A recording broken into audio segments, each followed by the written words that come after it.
Right, good day everybody. My name is Lucky Khambule. We are here in Aklo today at my place, and I'm just gonna share with you a little bit of my story in direct provision, the life in direct provision.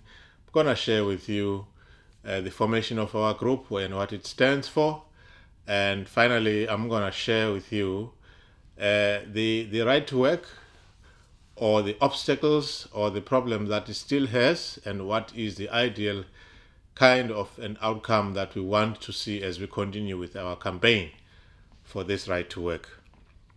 I have the flyer here that explains that, which is what we put together as a group to highlight these issues. So, firstly, I just want to explain to people that I come from a country called South Africa, and I came here in 2013, and I was in direct provision in the Cork city at a center called Kinsale Road Accommodation Center, and I was there for about 3 years, 2013 to late 2015. The experience in direct provision, in my opinion, was that of a kind of a sorry kind of experience to me. The fact that we were there, more than 300 people packed in one place with no right to do anything, be it work, be it study, be it looking for work, be it activities, or anything of that sort. We were all trapped in a system which kind of incarcerated us and force us to live in a way that we wouldn't want to live as normal human beings. Everyone that was there wanted to have a life while you are waiting for your claims to be processed. One of the key elements that were frustrating was the fact that the application, when you have put it in, you have no control or no idea where it is. That's the most frustrating thing in direct provision, that you put your application, you wait to be called for an interview. It can take a year to 2 years before you could be called for interview.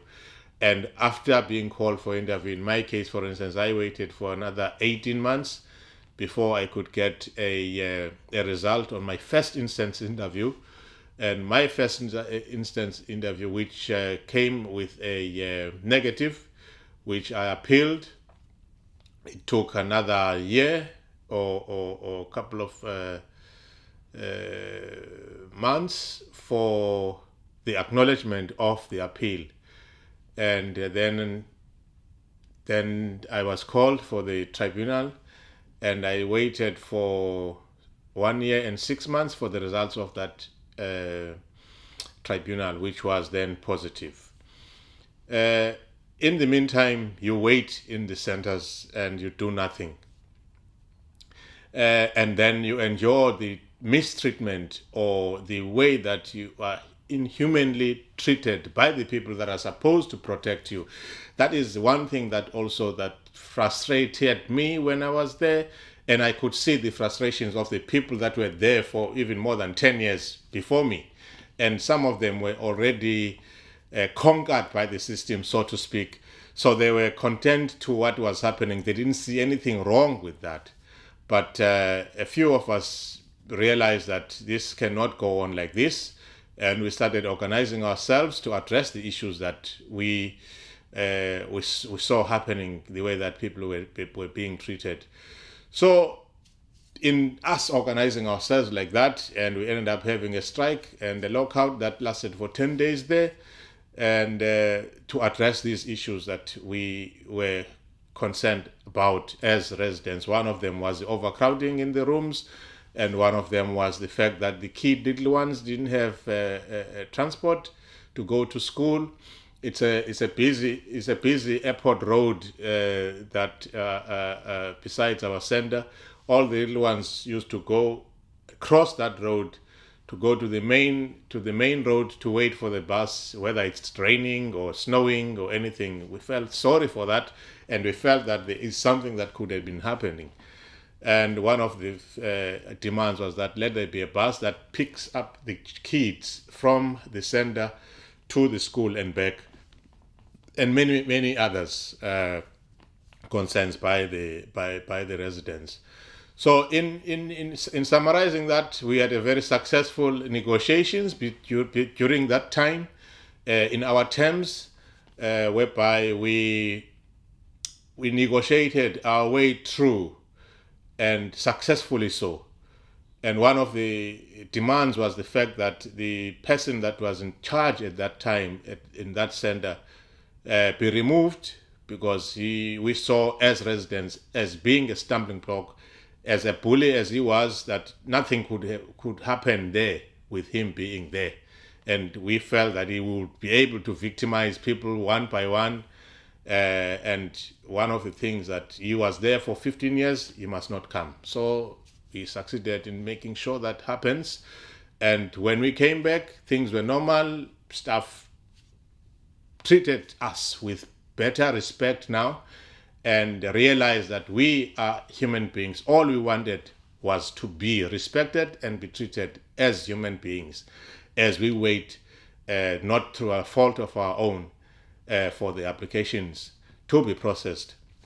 One of the things as well that people don't realize, you will find people that are less informed, that the cases are being delayed because people do appeal. And we say that it is not because the cases are being appealed. It is thus the incompetency of the department in fast tracking the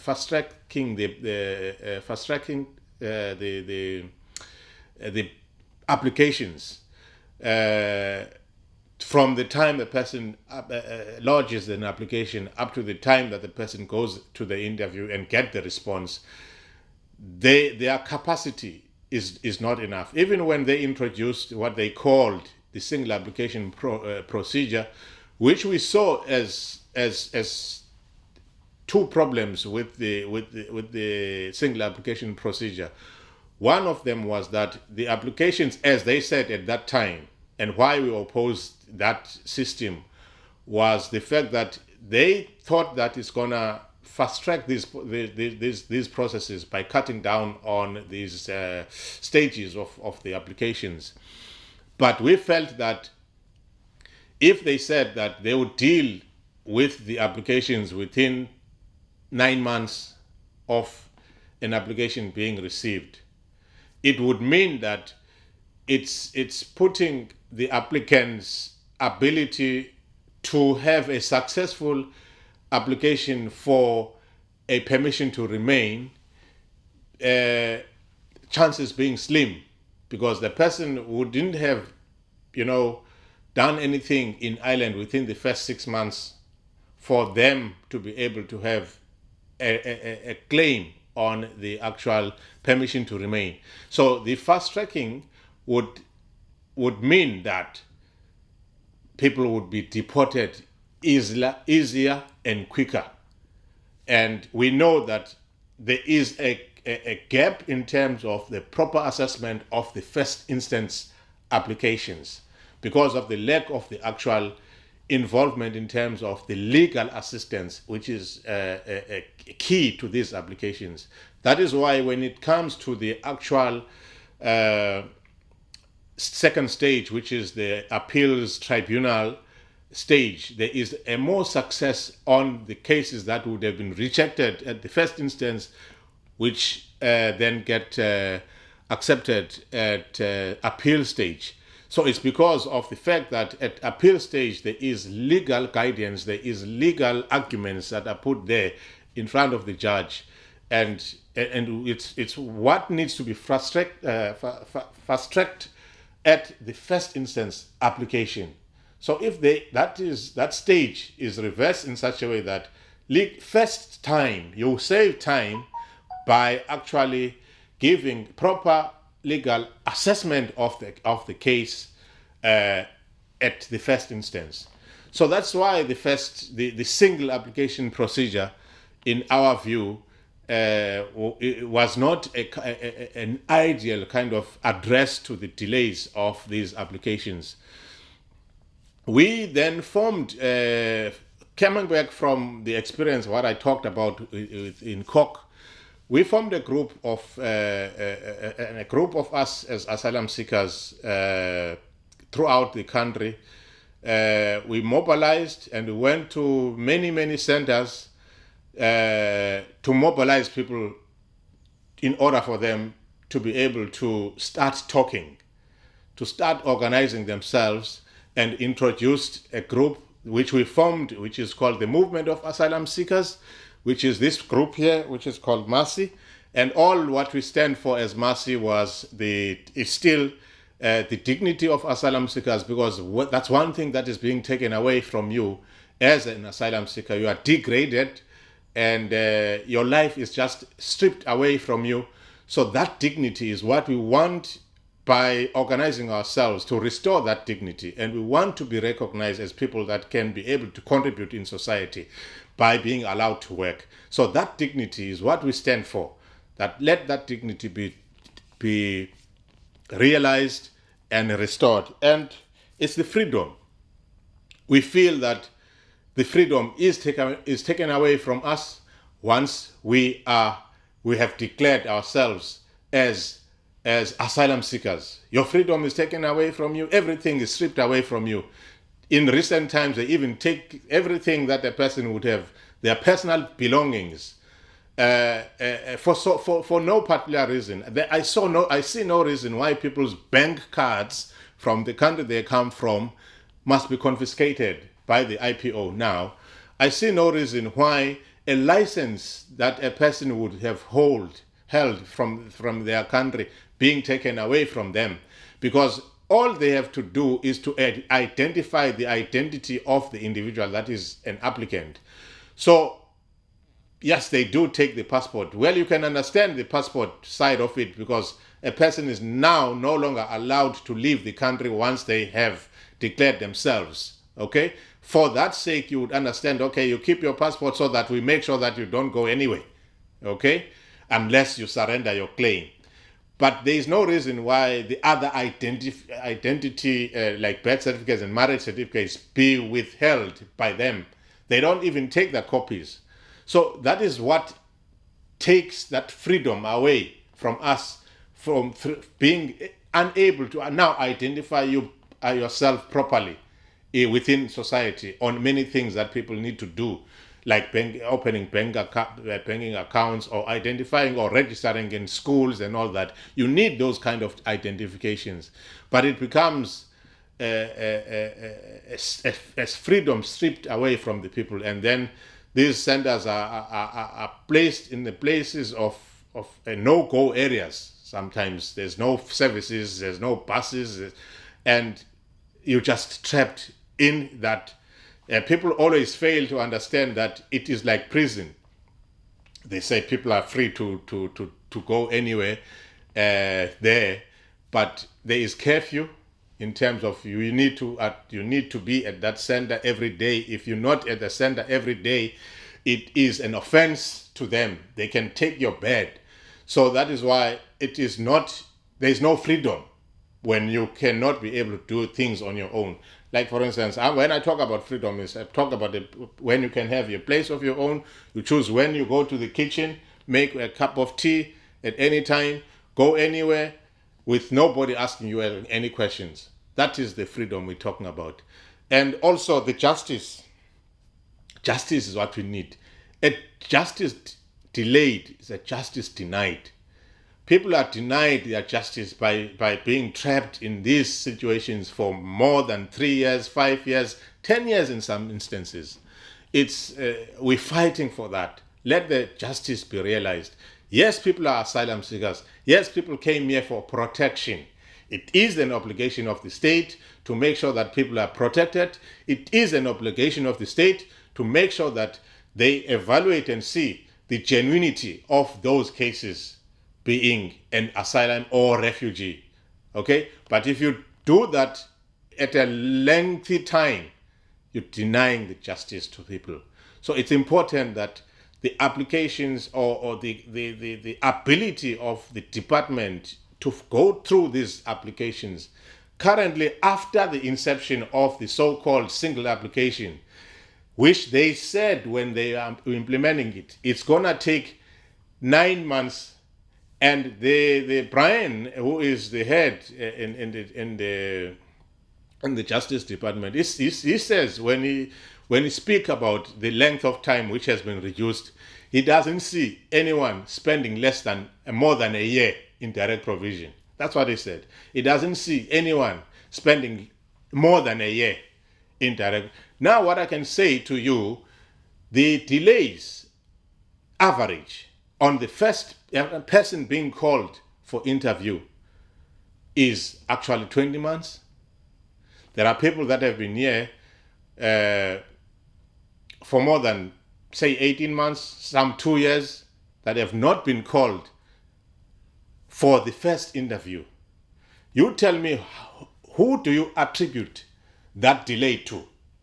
Is it the applicant or is it the government? So people need to be clear about why are the cases delaying. Most of the time, they are not attributed to the applicant. It's the government and the department that's dragging their feet in calling people. And it doesn't mean when they don't call you, there's something that they are doing in the files. They're not doing anything. In recent times, what has happened is that the people that would have completed their questionnaires and submitted think that they would waiting to be called. Only when they apply for the work permit now, after 9 months or 10 months, some people realize that the applications are not there. They are not even captured on the system. For almost a year, the applications are not captured to make sure that we have received. Only when the person is applying for the right to work, they realize, we don't have records of your application. We had examples of those kind of mishaps from the department itself, the IPO.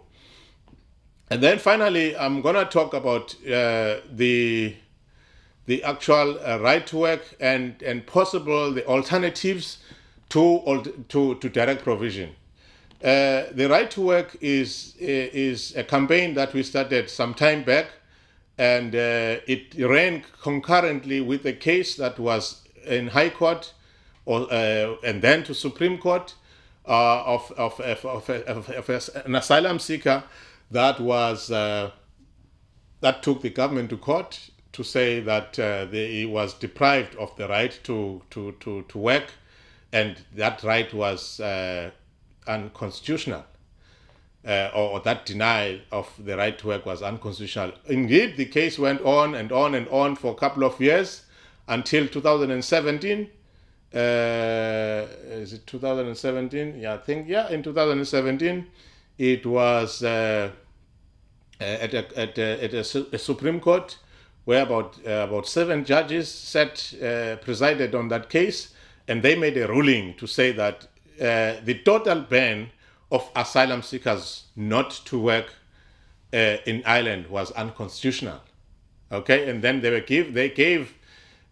didn't say what the government must do, but they said the government must come up with a solution or with a legislation that would be seen to be constitutional. And they left the government to make that decision. Well, and they had to do that in 6 months. Well, they were not ready. After 6 months, 9 months, 12 months later, they came up with the proposed kind of restriction, right to work with so many restrictions. Initially, there were about over 60 job sectors where people were not allowed to work while they were thinking about going the EU direction or the EU directive. And after 4 months after that, they declared that they will go to via the EU directive. By the way, that same EU directive that they opted for is the directive that was signed by the government in 2013, in June 26, by the then Alan Shatter, who was the Minister for Justice at that time. So that EU directive was there 5 or 6 years before that court. And they never looked into it. They never saw a reason to opt in to it, because that had the right to work that they refused as Ireland to give asylum seekers the right to work, because they felt in their own way that if they give people the right to work, it will be a pull factor. It will mean that people who are coming new will increase here and won't be able to manage that. And that's why the right to work was put aside. They didn't want the asylum to be lucrative.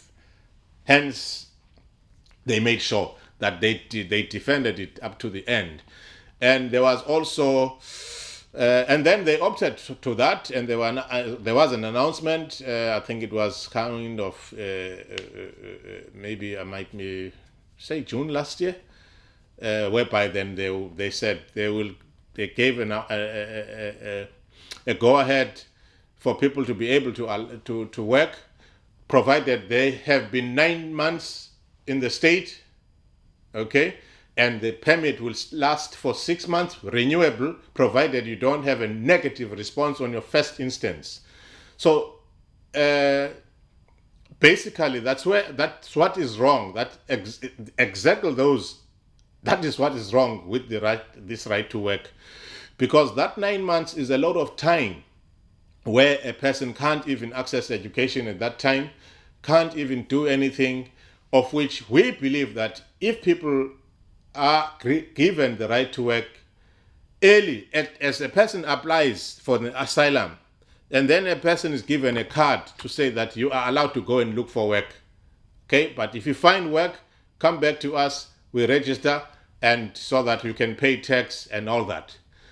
Because it doesn't really mean that a person that comes new in the country will actually get that job within that time, because it's a long process here in Ireland to even be ready for employment anyway. So delaying for 9 months and doing nothing, not preparing, even not improving your skills, is a waste of people's time and a waste of the state's money, which the people would then be fed by the state in doing so. Whereas if you give the person, before you condition the people from being dependent to the state and blunt their minds to these giveaways, let the people wake up early. As soon as they come here, let them know that we did not come here to sleep. Okay, more than we have made an application, but at the same time, find your way to improve your life, so that the state can save money in terms of helping people. So those that, if you say, for instance, people that came for a month, for instance, there are, let's say, 100 people that came, and you granted them, all of them, the right to work, and if 50% of those people actually do find job, which means the government then will have to take care of the other stuff, the other 50%, and the others are free to live their own life without being dependent to the state. You look at it from that argument, it's an argument that makes economic sense, and you don't really have to be an expert in order for you to realize that. So the other problem as well is that the 6 months is a restriction, is a deterrent in terms of the employees being attracted to that particular individual, because it is not tasty for the employee to take a person who will only be legally with me for 6 months, rather a 12 months kind of a renewable permit would make sense, that a person will have at least 12 months.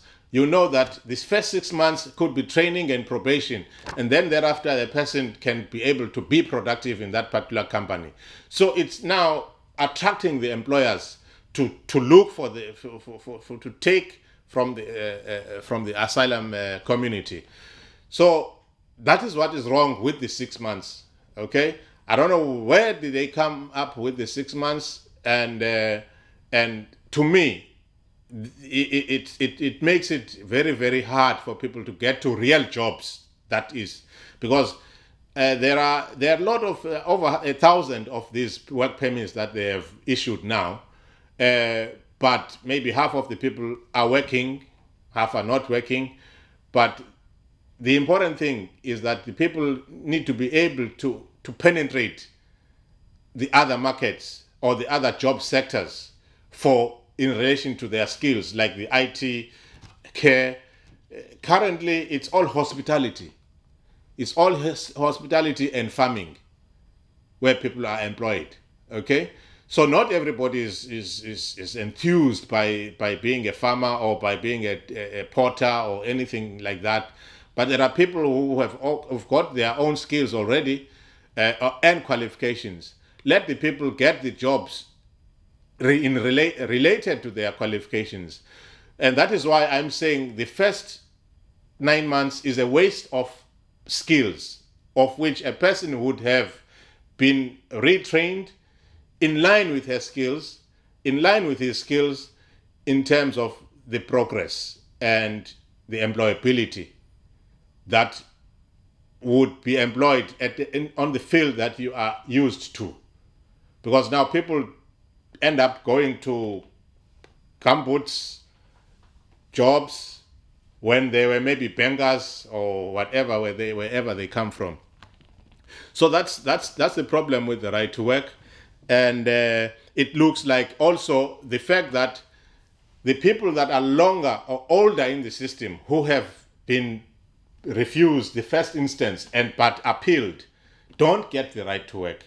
So now it creates confusion and commotion in these centers, that you will have people that just came new and they reap in terms of benefits, in terms of being able to work, but those that have been here for 2, 3, 4, 5 years cannot be able to work.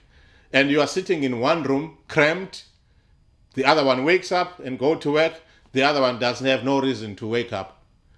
And it promotes exploitation, because when people see people working, they will want to work, and some will end up working illegally and being exploited by these employers, especially on the labor on labor jobs. They're being exploited, paid low, below average kind of basic hourly wage, but people accept it anyway because they would rather have €5 than no euro in their pockets. So that is what is dangerously wrong with this right to work in the long run. And government just have to be brave enough and say, people, yeah, get to work. And if people are working and they can be able to take care of themselves, it also can ease pressure on direct provision, people living in direct provision. So that the direct provision can be for those people that really cannot be able to do anything. I know that there is also a restriction in terms of if your case is finalized, okay?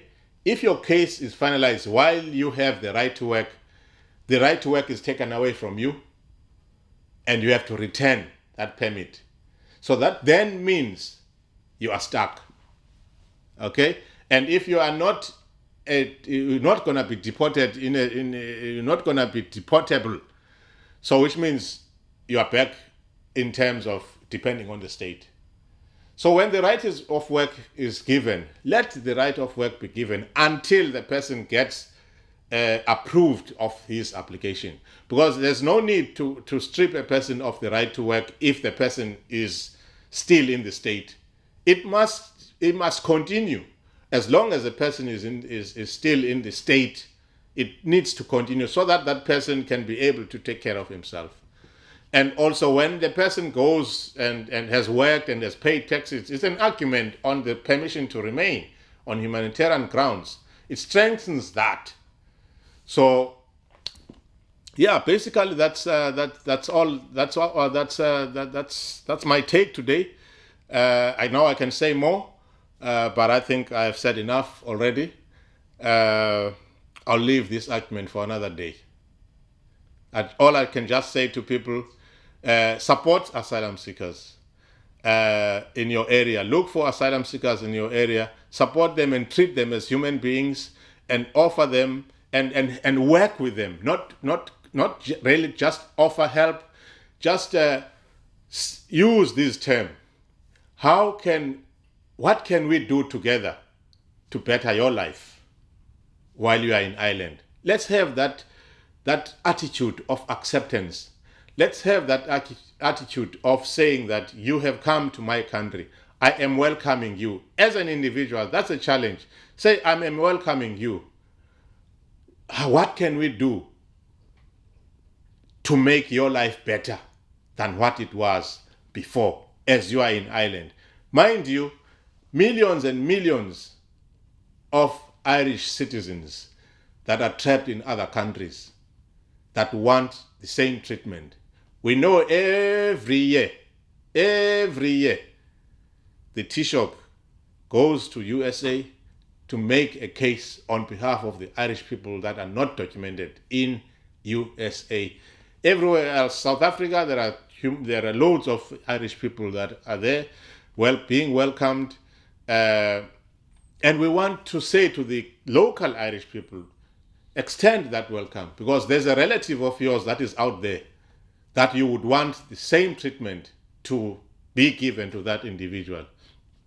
I know there are good people in Irish that are working tirelessly to make sure that people are accepted in our community. And we say to those that are still negative and look into people being not supposed to be here, look into people as human beings and not categorize them and not paint them with a different brush. Look at them as human beings that have reached these shores. And you are here now. Forget about how you came here. Forget about where you come from. But you are here. Let me open my doors. Let me open my heart. Let me open my arms and welcome you. And let's build this country together. Let's build this farm together. Let's plow together so that we can reap together the rewards at the end of the day. Thank you very much.